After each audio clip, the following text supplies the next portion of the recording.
Warhorse Chapter 16.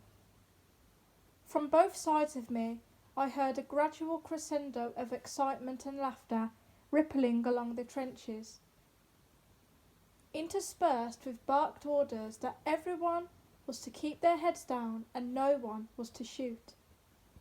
From my vantage point on the mound, I could see only an occasional glimpse of a steel helmet, my only evidence that the voices I was hearing did indeed belong to real people. There was a sweet smell of cooking food wafting towards me, and I lifted my nose to savour it. It was sweeter than the sweetest bran mash I had ever tasted, and it had a tinge of salt about it. I was drawn first one way and then the other by this promise of warm food, but each time I neared the trenches on either side, I met an impenetrable barrier of loosely coiled barbed wire. The soldiers cheered me on as I came closer, showing their heads fully now over the trenches and beckoning me towards them. And when I had to turn back at the wire and crossed no man's land to the other side, I was welcomed again there by a chorus of whistling and clapping, but again I could find no way through the wire. I must have crisscrossed no man's land for much of that morning, and found at long last, in the middle of this blasted wilderness, a small patch of coarse, dank grass, growing on the lip of an old crater. I was busying myself at tearing the last of this away, when I saw out of the corner of my eye a man in a grey uniform clamber up out of the trenches, waving a white flag above his head. I looked up as he began to clip his way methodically through the wire and then pull it aside. All this time there was much argument and noisy consternation from the other side, and soon a small helmeted figure in a flapping khaki greatcoat climbed up into no man's land. He too held up a white handkerchief in one hand and began also to work his way through the wire towards me. The German was through the wire first, leaving a narrow gap behind him. He approached me slowly across no man's land, calling out to me all the while to come towards him. It reminded me at once of dear old Friedrich, for he was, like Friedrich, a grey-haired man in an untidy, unbuttoned uniform, and he spoke gently to me. In one hand he held a rope, the other hand he stretched out towards me. He was still far too far away for me to see clearly, but an offered hand, in my experience, was often cupped, and there was every promise in that for me to limp cautiously towards him. On both sides the trenches were lined now with cheering men, standing on the parapets, waving their helmets above their heads. "Oi, boyo!" The shout came from behind me and was urgent enough to stop me. I turned to see the small man in khaki, weaving and jinking his way across no man's land, one hand held high above his head, carrying the white handkerchief. "Oi, boyo! Where you going?" "Hang on a bit. You're going the wrong way. See?" The two men who were coming towards me could not have been more different. The one in grey was the taller of the two, and as he came nearer I could see his face was lined and creased with years. Everything about him was slow and gentle under his ill-fitting uniform. He wore no helmet, but instead the peakless cap with the red band I knew so well, sitting carelessly on the back of his head. The little man in khaki reached us, out of breath, his face red and still smooth with youth, his round helmet with the broad rim fallen askew over one ear. For a few strained, silent moments, the two stood yards apart from each other, eyeing one another warily and saying not a word. It was the young man in khaki who broke the silence and spoke first. "Now what do we do?" he said, walking towards us and looking at the German, who stood head and shoulders above him.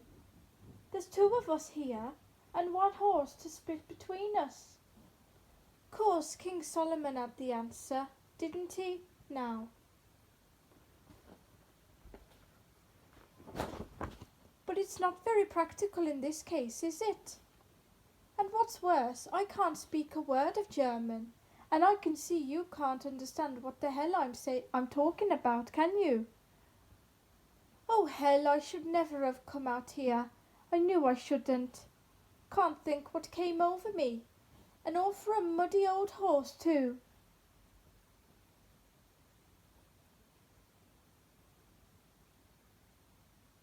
"But I can. I can speak a little bad English," said the older man, still holding out his cupped hand under my nose. It was full of black bread, broken into pieces, a tidbit I was familiar enough with, but usually found too bitter for my taste.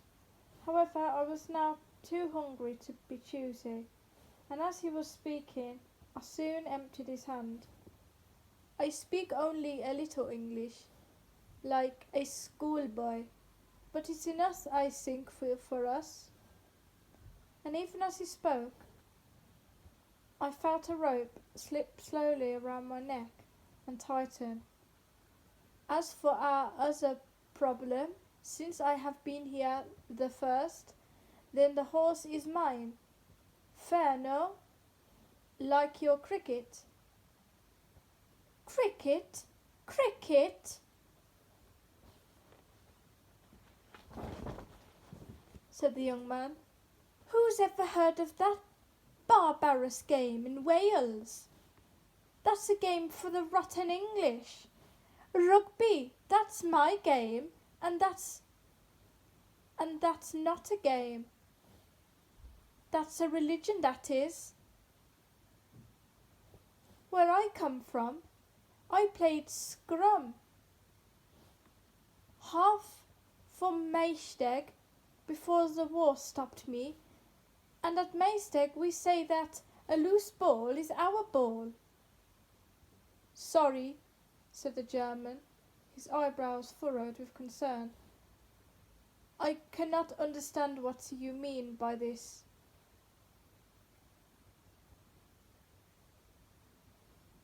"Doesn't matter, Jerry.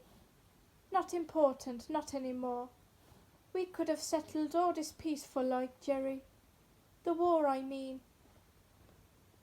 And I'd be back in my valley, and you'd be back in yours. Still, not your fault, I don't suppose, nor mine neither, come to that." By now, the cheering from both sides had subsided, and both armies looked on in total silence as the two men talked together beside me. The Welshman was stroking my nose and feeling my ears. "You know horses, then?" said the tall German.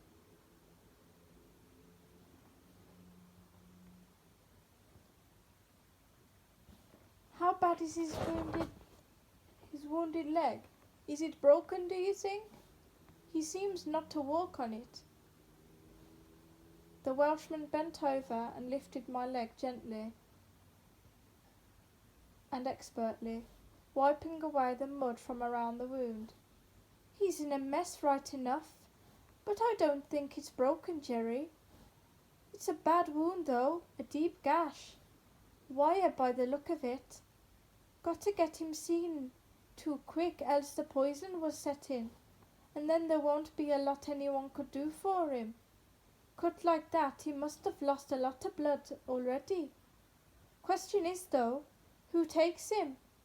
We've got a veterinary hospital somewhere back behind our lines that could take care of him. But I expect you've got one too. Yes, I think so. Somewhere it must be, but I do not know where exactly where. The German said slowly, and then he dug deep in his pocket and produced a coin. You choose the side you want, head or tail, I think you say. I will show the coin to everyone on both sides, and everyone will know that whichever side wins the horse, it is only by chance. Then no one loses any pride, yes? And everyone will be happy. The Welshman looked up admiringly and smiled. All right then, you go ahead, Jerry. You show them the coin, and then you toss, and I'll call. The German held the coin up in the sun, and then turned a full, slow circle before spinning it high and glinting into the air. As it fell to the ground, the Welshman called out in a loud, resonant voice, so that all the world could hear, Heads! Well, said the German, stooping to pick it up, that's the face of my Kaiser looking up at me out of the mud. And he does not look pleased with me. So I am afraid you have won. The horse is yours. Take good care of him, my friend. And he picked up the rope again and handed it to the Welshman. As he did so, he held out his other hand in a gesture of friendship and reconciliation, a smile lighting his worn face. In an hour, maybe, or two, he said, we will be trying our best again each other to kill. God only knows why we do it, and I think he has maybe forgotten why. Goodbye, Welshmen. We have shown them, haven't we? We have shown them that any problem can be solved between people if only they can trust each other. That is all it needs, no? The little Welshman shook his head in disbelief as he took the rope. Jerry, boyo, I think if they would let you and me have an hour or two out here together, we could sort out this whole wretched mess. There would be no more weeping widows and crying children in my valley, and no more in yours.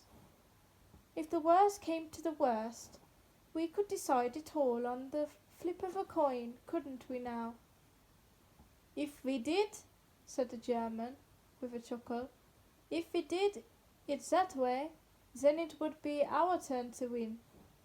And maybe your Lloyd George would not like that. And he put his hands on the Welshman's shoulders for a moment.